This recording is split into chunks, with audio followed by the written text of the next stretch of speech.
Hey guys, my name is Samuel, and today I want to do another Did You Know style of video for Rainbow Six Siege. This was highly requested, and so just to jump on in here, did you know that you can use Thatcher's EMP grenades to take out gadgets that are a floor below you?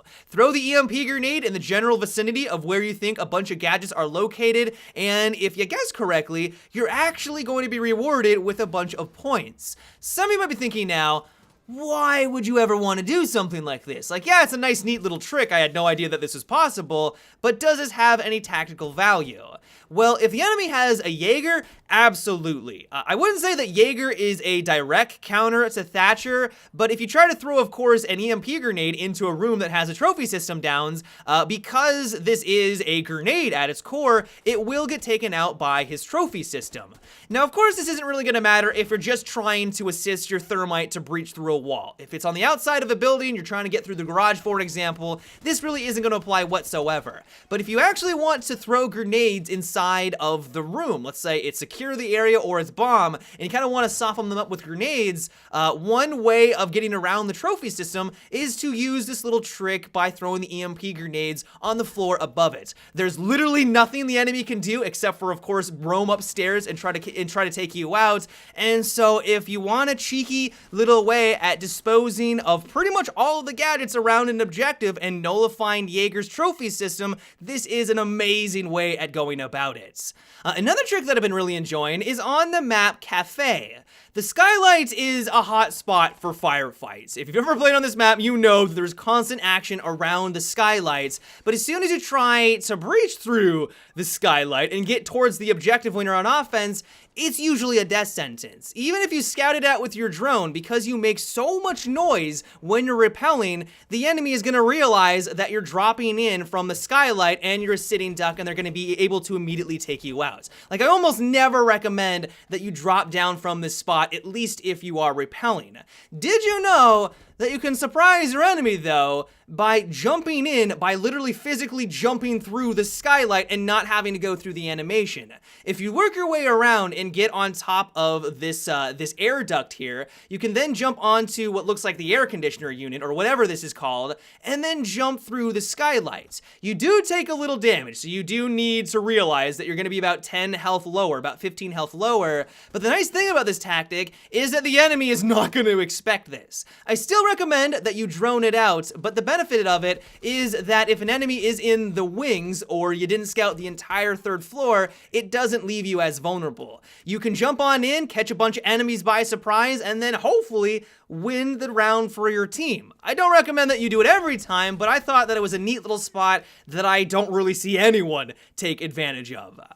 Did you know that you can remove challenges in Rainbow Six Siege? I am someone that doesn't really enjoy terrorist hunt. It's not the reason why I bought the game, and every time I get a terrorist hunt objective, or it's like to win 3 rounds of terrorist hunt, I'm like, I don't want to do this. I don't want to do this at all. This seems like a waste of a challenge. Instead of just ignoring it and let it sit there for eternity and never being able to take advantage of that renown bonus from completing the objective, if you go in the top left corner of your screen, hit the little gun icon there, and then hit the challenge tab, you can then click on each individual challenge that you have and then remove the one that you want. It will put it on a 24-hour cooldown, so it doesn't just give you a new challenge immediately, but if you're someone like me who hates a certain aspect of the game, or you don't want to play as a certain operator for whatever reason, this is a quick and easy way to remove that so that hopefully you get a challenge that is more up your alley.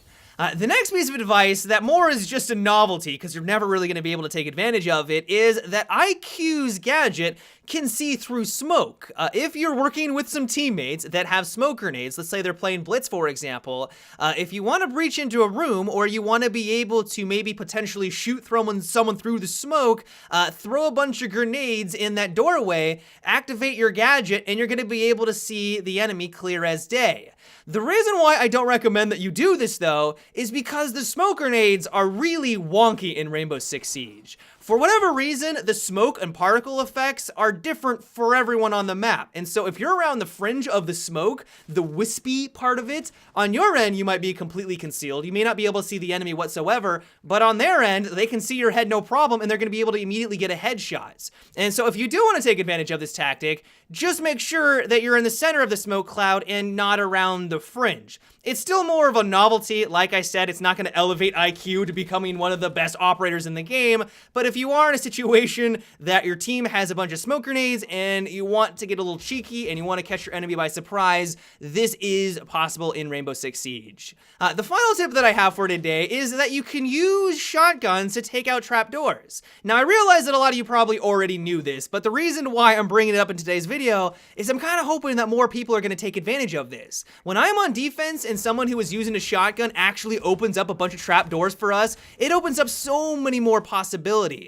If the enemy is below you and you've opened up one of these trapdoors already, they're not going to expect to get shot from this angle. They're just not. You could actually throw C4 down there. I've died a humiliating way, because who on offense is going to expect that there's just going to be this gigantic hole in the middle of the ceiling? Like, you're just not going to expect it. And if you plan for this, you can get some really easy free kills. Not only that, but if you are in the objective room, there's also some great trapdoors around them usually. And so if the enemy is kind of suppressing you around said objective, instead of just sitting there letting the enemy breach on in and taking you out, you can use this trapdoor to flank around and then take them by surprise. It's awesome when you're able to pull that off. And so once again, I realize that a lot of people probably already knew that this was possible. I highly recommend that you really do take advantage of it because of the possibilities that it opens up for your team.